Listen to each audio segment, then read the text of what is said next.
Welkom, Leo Verstraete. Ludo. Ludo Verstraete. How are you doing? I'm fine. When I look outside, I see the sun shining. It's fine. Like the weather, like the good weather here in Belgium. Great. Today we have, I think, a very popular and a very nice topic, the power of appreciation. Now, that became your passion, and it's not that usual because you have a background in military, and for me, like appreciation, it's like two different worlds. Yeah, where is that passion for people and for behavior coming from? Well, I will start. I will keep it short because it's very emotional. You have to know, when I was 10 years old, my mother said to me, you were not supposed to be there. I don't appreciate you. I don't like you. So as a child, I was 10 years old, I was already thinking about, oh, I do not get appreciation from my mother. And that was the start. Maybe I have to thank my mother because she may be the reason that I wrote a book about appreciation. So I think it's very important how we treat, how we deal with people. And later on, when I started my career as an officer in the army, but later on in manager roles, I was always fascinated by the way we deal with people. And I think, I know, I don't think, I'm sure it's very important to do that in such a way that these people are motivated, are engaged, because that is important for the success of your organization.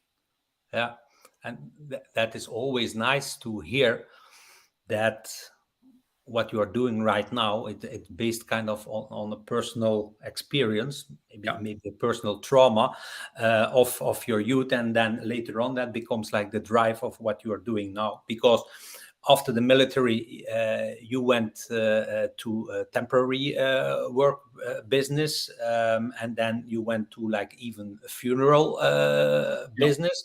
Now, what I see is that you started every time in like operations quality, like the more, let's say, the masculine world, and then every time you made the switch to HR. What's behind that? Yeah. Well, I think the best HR, sorry for other people, but the best HR people are people who know the business. You have to know the business.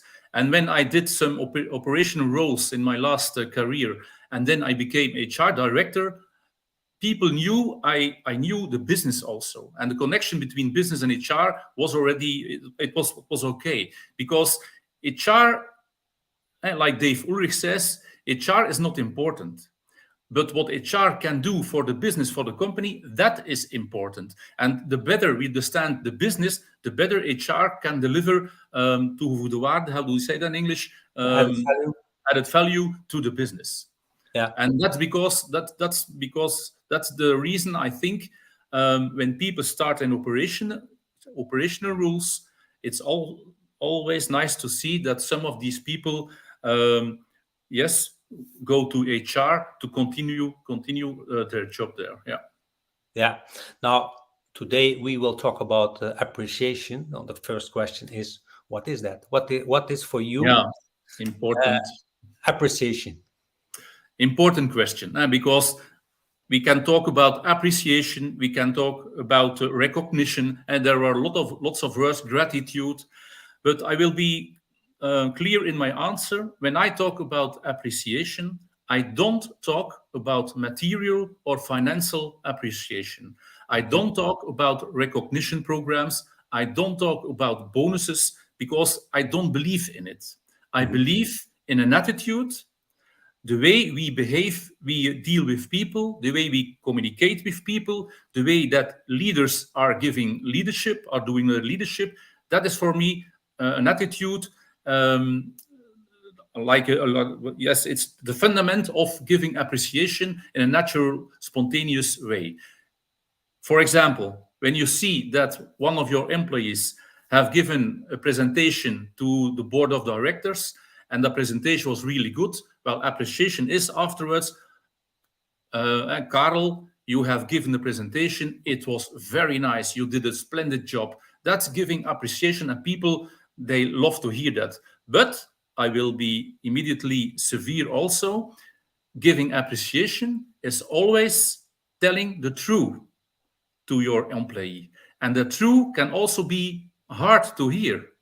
So it can also be that I said to Carol, yes, you have done that work. I'm not very satisfied, Carol, because that reason.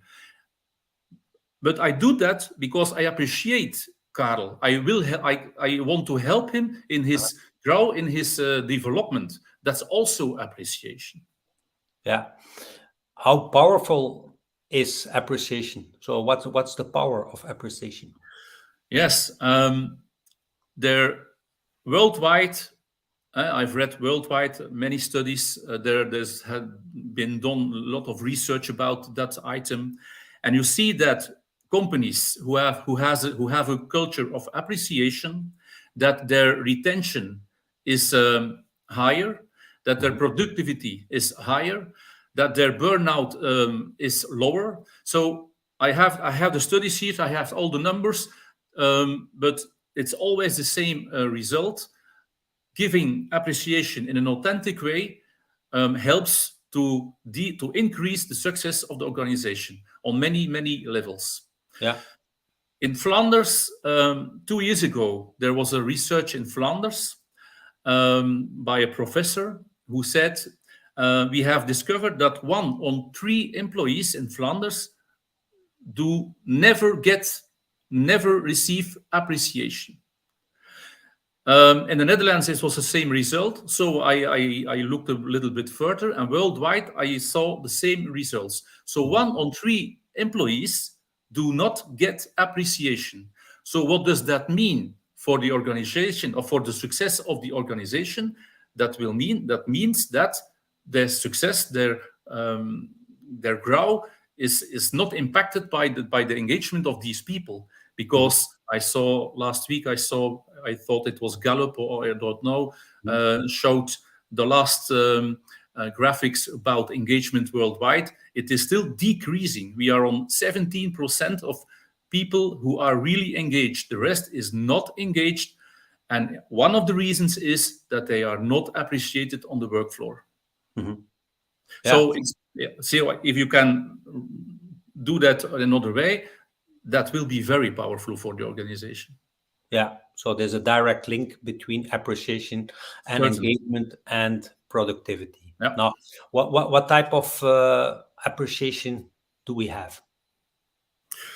So that's a very good question, because one size fits all, forget it. And there is I don't know if you know Lucy Adams. She was the former HR director of the BBC in Great Britain. I Mhm. met that woman in the Netherlands a few years ago. She has now her own organization, HR Disruptive. And she says, dear companies, stop with one size fits all procedures and so on. You have to learn to know your employees. These are all individuals with individual expectations and needs. So one size fits all, forget it. So it's not very easy for someone who is leader today to do good leadership, because he has to know each of his employees in his team, because his people are all different. They are all different. So when you know your people, you know how to appreciate each individual in your team. And some will say, dear leader, you have said that I am doing good. Okay, if it's fine for me, you don't have to repeat that each week. Mhm. Another individual will say, yes, I need confirmation. You have to help me, because I'm not sure. So it's not easy for the leader. So giving individual appreciation means that he has to know each individual in his team. Now, teamwork is also powerful and very important today. So the leader has also he has also to give appreciation at the team in global. That's also important. That can be a compliment. That can be a written email personally. There can be a very little thing, a card he has written, but not great of big material or financial stuff, not that, but really little things, very personally and very concrete also. You Mhm. know, some leaders, they say at their employees, you are doing good. It's okay, you are doing good. The employees, the things, yeah, I'm doing good. What I am doing good, explain. So the leader have to explain why he says that. And that's not always easy. Because this good appreciation is very individual, it's spontaneous, and it's concrete. Okay. Now, the types you mentioned were like rather into encouragement. Are there other types of apart Yeah. from Like I encouragement? said before, giving appreciation is always is also telling the truth. Mhm. And if one of your employees is doing his work, but the results are not following, then the leader can have a discussion of a dialogue with that employee. Uh, I always name this employee Karel, but it's not that I know Karel. But he said, Karel, we have had some discussions before. We have made some appointments together. I see that you are not achieving the goals we talked about. Can we talk about it? And then the leader will say to Carl why. He will also listen to Carl, but he will also say to Carl what expectations he have, and that's also giving appreciation because this leader wants to help Carl in his development, in his growth. That's also appreciation. Though, so appreciation is not fluffy. You Mhm. may be hard as a leader, telling the truth, telling to Carl, I still believe in you, but now we have to talk because it's necessary that you will achieve your goals. So what do you need from me? What do I expect from you? Let's talk about it, and we will see how things will evolve. Yeah. Now, yesterday there was a study published that mentioned that 1 out of 3 employees was not interested anymore in personal development, in extra trainings. Now, Yeah. what type of appreciation can you give these people? Because I have the feeling that they might be only interested in like a financial appreciation.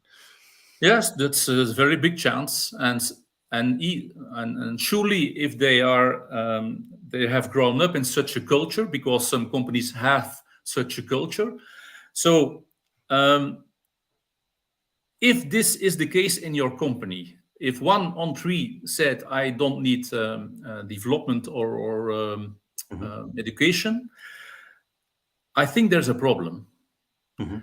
I'm sure that if people don't want to develop themselves, their job they are doing today will not be the same job within 3 years.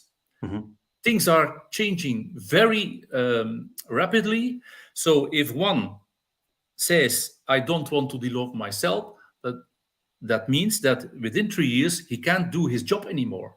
Mhm. So we have to convince these people in the first time. It's not easy, because I know what I talk about in my last company. We had to convince people you have to work, you have to continue your education, your training. We will help you because if you do done that, if you don't do that, we don't know within 3 years where you will be Mhm. because we need your competences, and if you don't do that effort, you will not be able to fill in that job anymore. Mhm. Um, but I understand your question.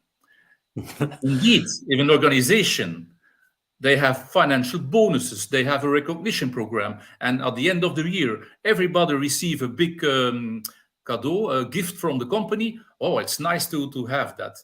I'm not oh, I'm not against that, but I'm not surely not for that because there are studies who say that people who are really engaged, people who really like to go to work, these are people who are asking to have the chance to form themselves, to develop themselves, to grow themselves, because they will do meaningful work. and to be able to do meaningful work, that will say that they have to work um, day after day on themselves, that they have to follow some trainings, that they have to develop themselves. And that's the first driver for people who are engaged. And like I Mhm. said before, there is worldwide only 17% engaged. That's also the reason that 1 on 3 says, I don't need education anymore. There is an issue because Mhm. from the one follows the other. There is an issue. And I think, no, I don't think, I'm sure that companies have to work on their culture. What kind of culture do we want? What kind of people do we want? And there at the front door, when we attract new people, we want only attract people who say, I want continuously develop myself. That Mhm. people, that are the good people. So at the front door, there it starts already. You have to recruit people who say, I want to develop myself all the time, and that Mhm. are the good people. Yeah. Now, you mentioned that it's important to know the individual needs of people. Now, these needs are changing. How do you, yeah, how do you handle this change, and how often do you check, and how is it like practically? One, that you, how do you know these needs, and how often do you, yeah, just check in with these people? Yeah. Okay. So I'm against too many rules. I think you heard that all already. What is important, that the leader have from time to time. I do not say once a month or two times a month. That depends on the individual. Mhm. It's what is necessary that the leader have from time to time a good conversation with his individual employee Mhm. about the future, about what is he doing today, what does he need to achieve his goals, what kind of training will he follow, what kind of obstacles is he dealing with today, how can I help as leader, what can he do to develop himself. And he has to do that. I call that a good conversation. When frequently, I don't know. It depends on the individual. Some individuals will need to have that once in a week, another once a month. That depends on the individual, Mhm. because and young people or people without much experience, there maybe it's necessary to have that good conversation more than somebody who is already 10 years working for you. So that Mhm. depends on the individual, but the end-how to continue of this conversation is about the future, Mhm. about the role of the employee uh, in the team, about his achievements, about what he is doing, about what he needs. Well, what if if if the leader and the employee see that goals are not achieved, that they talk about that. What is the reason? Is it Mhm. not clear for you? Did I not explain myself, or don't you have the competences to achieve that goal? So okay, we will work on that. Mhm. And so that is a kind of good conversations. I will immediately say another thing about that. You can have these good conversations. It's necessary, but also there it's not fluffy. Huh? Mhm. Once you see that after some good conversations your employee is not evolving at all, and um, even after a very serious conversation you see it will not change in the future, you must be clear as leader. You must say to this individual, it won't work. Eh?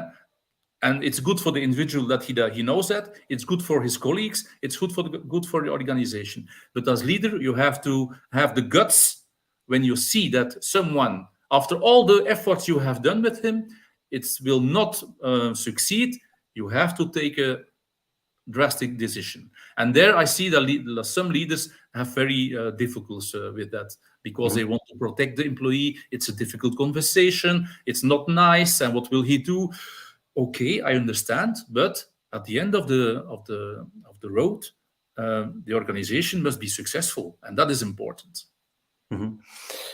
Now, there's an important role for the leader, and for leadership, what are the main properties a good leader needs to have to be able to install this kind of Yeah. culture in the company? I have been a leader for 36 years. So I have some experience. Did I always do the good things? Not at all. I felt on my nose. I stood up again. But the last 6 years of my career, I began to see how good leadership, what that means. And for me, I have made for myself a certain um, image about good leadership. And for me, good leadership, it always starts with giving attention to and make good connection with three Mhm, things. So mhm, attention, connection with three things. One, people. Two, the organization. Three, the results. okay, So when a good leader is capable to have attention to and make good connection with people, that's the first thing. And people that will always say with himself. When a leader cannot connect with himself, do not know how he is doing as a leader, how can he connect with his people? It mhm, won't work. So self-reflection is the first thing in whole that story.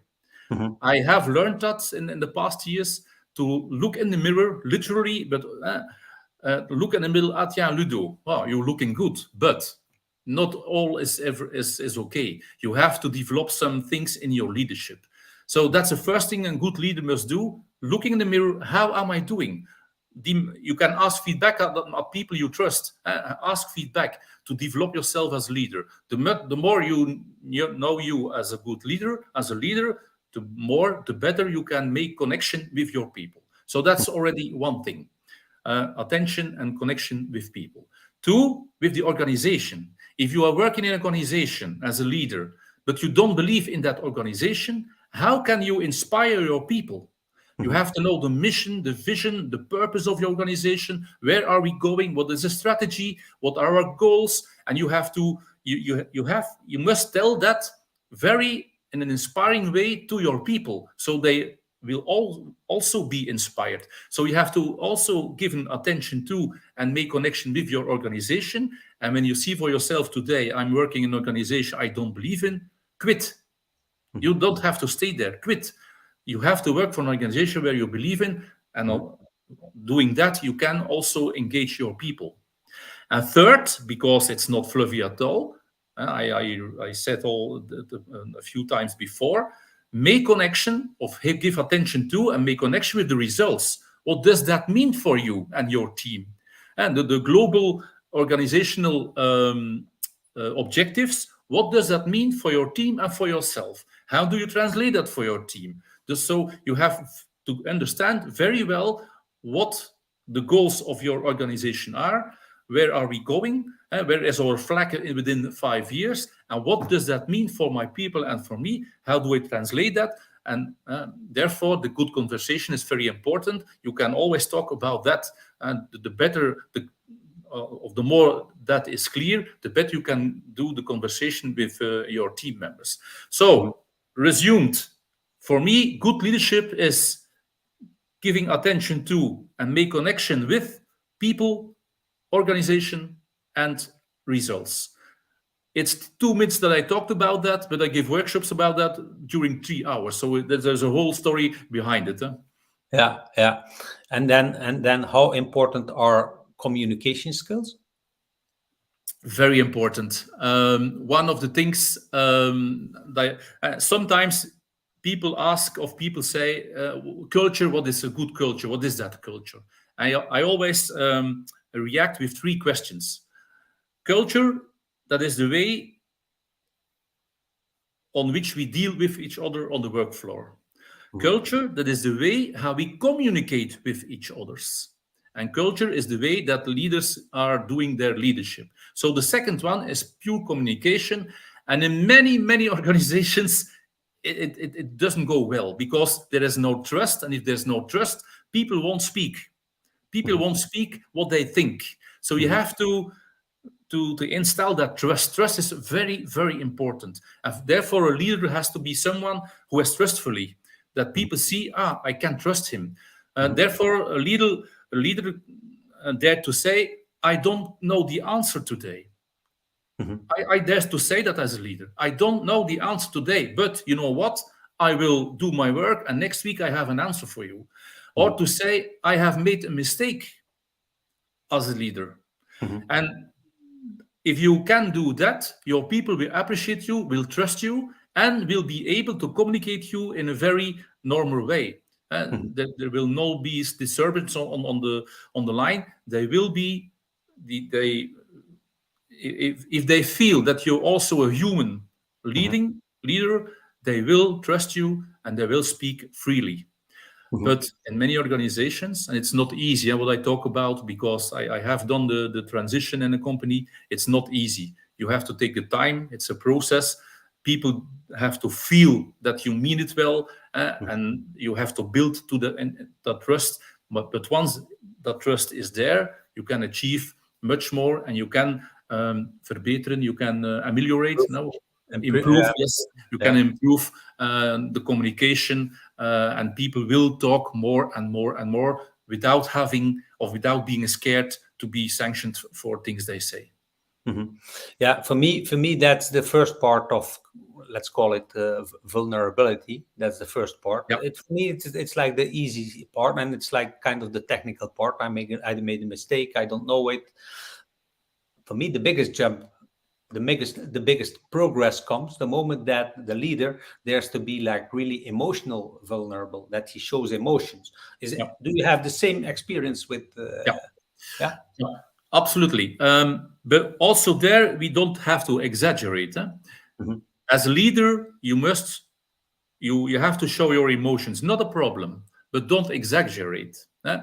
You have to find the evenwicht, the balance, and the balance between that emotional and rational behavior you have. But I remember when I talked about my trauma in my youth, in my team, I was emotional because it was a trauma and that impacts my behavior for the rest of my life. I talked about that, not to have some medelijden, some compassion, not therefore, but to say it, to show at people, I'm a human being. I have had a trauma, but that trauma helped me to do some things better today. And an example for that is I can be vulnerable if necessary. But you have to choose the moments to do that. Imagine that I am a leader, and every day I'm very emotional, and people don't want that. They want a leader who is authentic, who is human, who shows his emotions, but who can also be directive when necessary, because people, they want to know from their leader, what do you expect from me? So the leader, and that is sometimes a challenge, he has to look for that balance between emotional and rational behavior in his manner of leading his people. Is there anything else that you want to tell our people watching right now? Something that you want to add? Maybe I asked two questions, but they don't have to answer. But for themselves, it was something that I always did when I worked in Antwerp. Every day I went with the car from Veurne to Antwerp, 140 kilometers. I have the time to do some reflection. I invite to do some self-reflection. And a good question is, have I given someone some appreciation this week? And that can be yes or no, and reflect on that. Why did I give appreciation at someone? Why was it? How have I done it? Or the other side, I did not give appreciation at someone this week. How comes? Was it not necessary? Was it not important? Did my people not do their work? And also for yourself as a leader, because as leader, you're also an employee. Have I received some appreciation this week from my leader?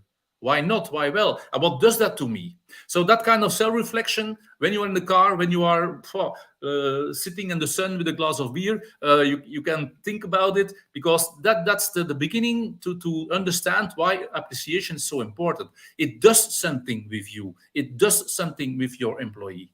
And I repeat, organizations, and that it's proven, organizations with a positive company culture based on an attitude from giving appreciation to each other spontaneously, the results are very clear. That organization has more success than organizations where there are no culture of appreciation. Yeah. Thank you very much for all this wisdom. If people want to read all the details, Ludo's book is coming out in October, I guess, The Yeah, Power of first. Appreciation. So thank you very much for being our weekly guest, and we meet soon. Thank you. Thank you for inviting me. It was very pleasant. Thank you. Bye. Thank Bye. you. Bye-bye. Bye.